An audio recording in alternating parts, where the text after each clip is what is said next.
say hell hath no fury like a woman scorned, but the ladies have nothing over the progressive left and their allies on the right. Thanks for joining me. My name's Dave Miller. I am the Unpleasant Blind Guy. And before I start the show off properly, I'd like to thank Pastor Carl Mitchell III for kind words about the show. Pastor Carl is a tremendous man of God and a man with a sense of humor. That's a heck of a combination. Now, what you heard opening up was, of course, part of the Scream Helplessly at the Sky demonstration that took place on November the 8th, 2017, and is, I must admit, the largest multi-city political American temper tantrum that I have ever heard of. Possibly the largest in history. The explanation for it? I've had a long year of being frustrated, upset, and disgusted about the way this country's going, especially since Donald Trump has run for office and won. It's been the most miserable time in my life. I had no idea I could be so miserable, but I am. And I need to scream to get it out of my system so I can start living again and try to enjoy life, despite the fact we have a racist asshole in the presidency right now. Now, I don't know about you guys, but listening to that woman, I have a feeling that she's been miserable her entire life, and if she ever had a genuine, joyful moment, she'd probably fall over with a heart attack. I think rather than wallow in misery because her political candidate didn't get elected, she and her fellows would be better off seeking a closer walk with God and actually enjoying life. Because it's been my experience that people like that just look for things to make themselves miserable over, and they try to transfer that misery to everyone around them. I'm sure she's a joy. But I think a lot of people are getting this wrong. And that's part of the reason I'm making this show. You see, people are attributing President Trump's win to President Trump. What they have to understand is that Trump himself is not the reason why he won. Not as many people are into the cult of Trump, as I like to call it, as some might think. Now, I will admit there are some who think that he is somehow magical and can accomplish just about anything just by his supreme awesomeness. But for the rest of us, he's just another politician.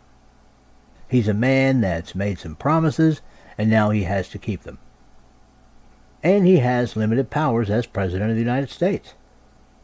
President Trump will do, or not do, what he is able to do under the Constitution.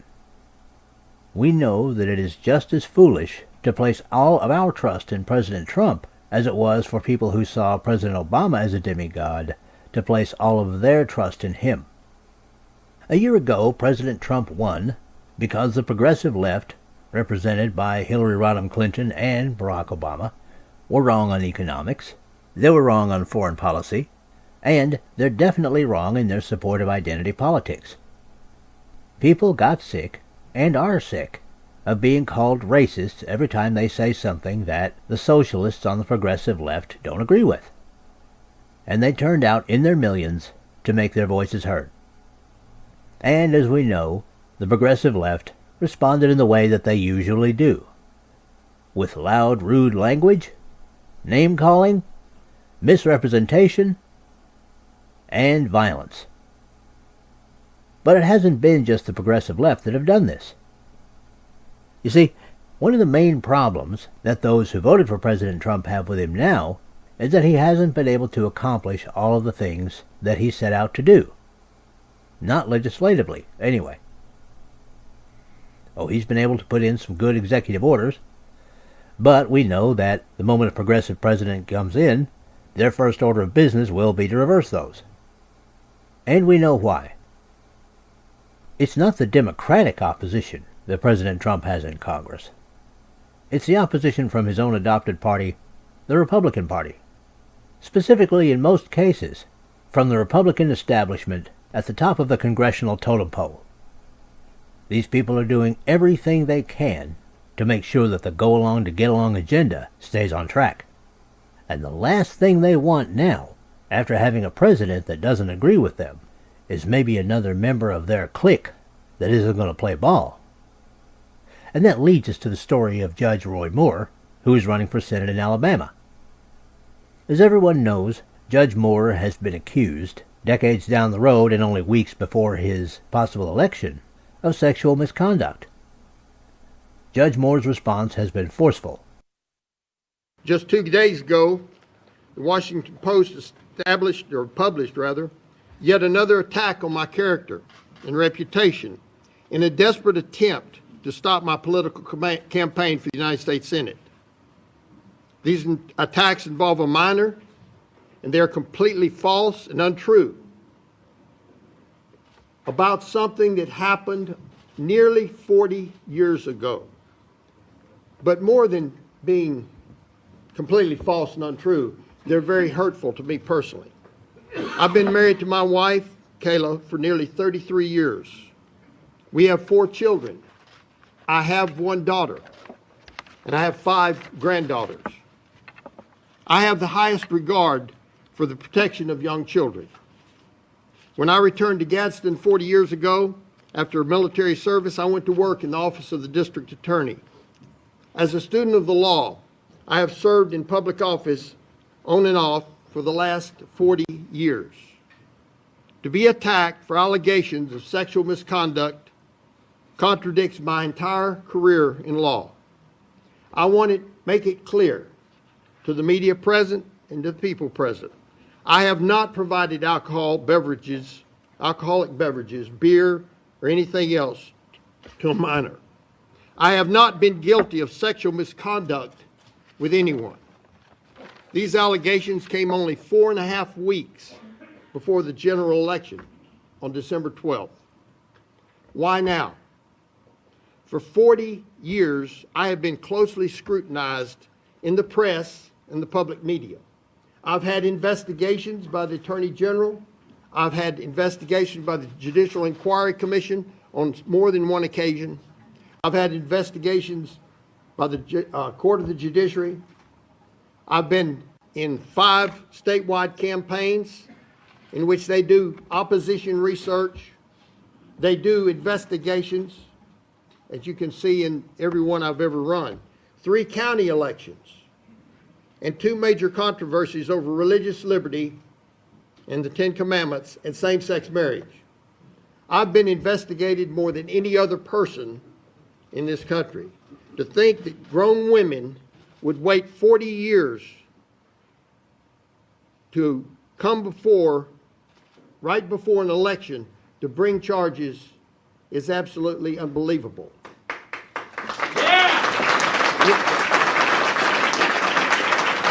Why now? The Democrats and the Republican establishment know the importance of this election. In fact, most people in America know the importance of this election. They see it as a prelude to the elections coming in 2018. It may very well determine the future of our country. My opponent is 11 points behind.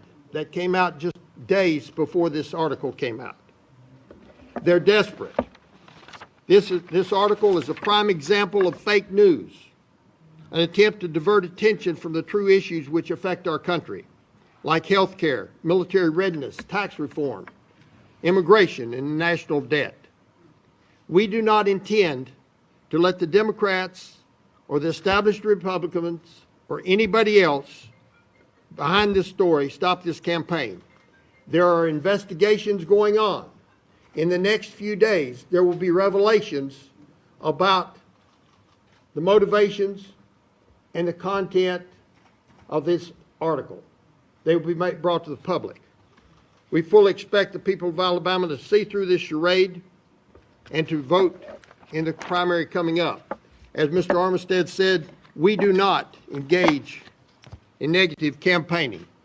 We haven't, and I've been blistered in articles from last 2 to 3 months on television, and it will continue. I do not expect the Washington Post to stop. I think they have a political agenda, and I think they're running that agenda, and everybody in this room, every person watching on these cameras should ask themselves, isn't it strange that after 40 years of constant investigation, people have waited to 4 weeks prior to the general election to bring their complaints. That's not a coincidence. It's an intentional act to stop a campaign. Now, on November the 10th, 2017, news came out that the National Republican Senatorial Committee, the people in charge of handing out campaign funds for the Republicans, have stopped their support of the Moore campaign in Alabama. Now, it's been said that this is only because they're not sure whether or not the allegations are true. Interestingly enough, it's very unlikely that Judge Moore is going to be able to prove his innocence anywhere near the time for the election. But it runs a little bit deeper than that, in my opinion. Give a listen to Mitch McConnell, Republican Senate Majority Leader and overall sleazeball, as he gives an insight at part of a White House press conference held October the 16th, 2017. The goal here is to win elections in November. Back in 2010 and 2012, we nominated several candidates, Christine O'Donnell, Sharon Angle, Todd Aiken, Richard Murdoch. They're not in the Senate. And the reason for that was that they were not able to appeal to a broader electorate in the general election. My goal as the leader of the Republican Party in the Senate is to keep us in the majority. The way you do that is not complicated. You have to nominate people who can actually win, because winners make policy and losers go home. We changed the business model in 2014. We nominated people who could win everywhere. We took the majority in the Senate. We had one skirmish in 2016. We kept the majority in the Senate. So our operating approach will be to support our incumbents, and in open seats to seek to help nominate people who can actually win in November. That's my approach. That's the way you keep a governing majority. You see, folks, to old Mitchie boy, the mission of the Republican Party is no longer about spreading the good news of the liberating force that conservatism can be. Neither he nor the leaders of the Republican Party care to educate the people any more about the advantages to them of conservatism. For him, for party leaders, for the go-along-to-get-along crowd, it's all about putting warm bodies in those seats with R's after their names. It's no longer about the philosophy. It's no longer about defending personal liberty. It's no longer about doing what they can to ensure that self-rule survives. It's about winning, and winning only. And they want to win not on the people's terms, but on their terms. The terms that just happen to land them in cushy jobs that keep them in money and power. And the people? Well, if they don't vote for who the power elite wants, the power elite will just sweep those aside. And hey, if they have to give up a Senate seat here and there, or if they even have to give up control of the Senate altogether, they're ready to do it. Because, hey, they're going to be all right regardless. You see, the case of Judge Moore is a classic example of what conservatives have been saying all along. If Republicans in Congress won't do what they're sent there to do, they will be primaried and replaced. This happened in Alabama. It happened because those who were excited to be a part of the Tea Party movement and vote in that landslide election in 2010 to reverse the agenda of President Barack Hussein Obama have found themselves disgusted with a Republican Congress that has given the worst president ever in the history of the United States of America almost everything he wanted during his 2 terms.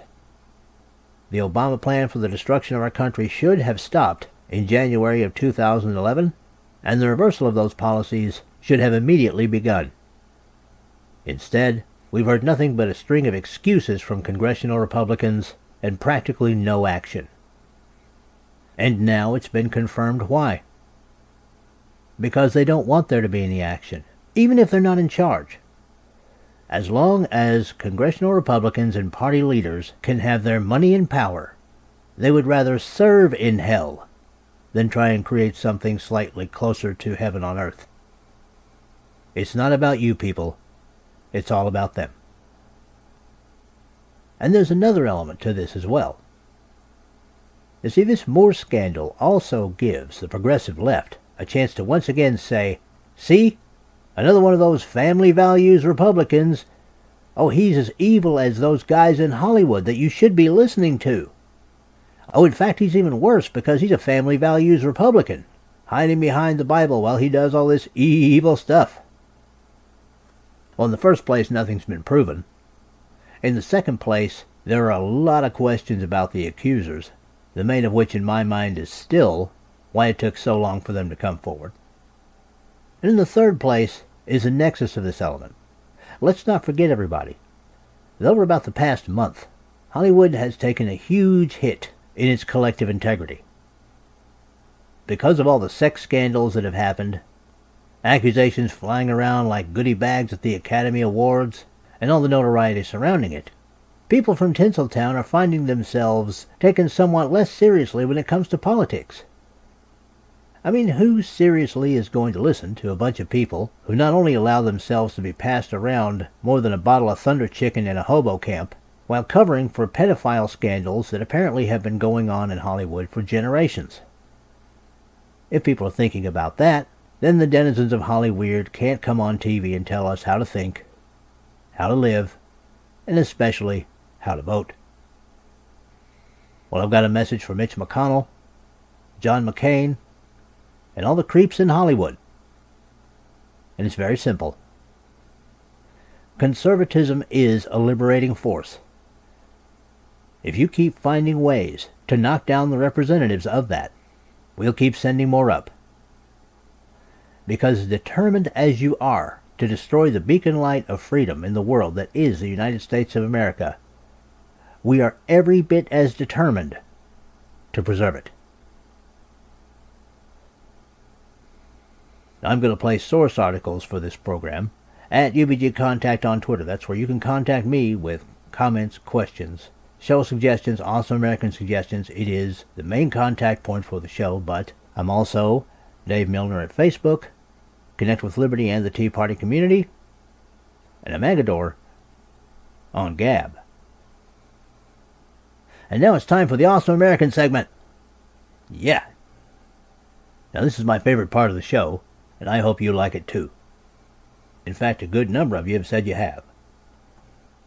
Now this time's Awesome American is an unidentified contractor working for Gorilla Clean, a business in Sarasota, Florida.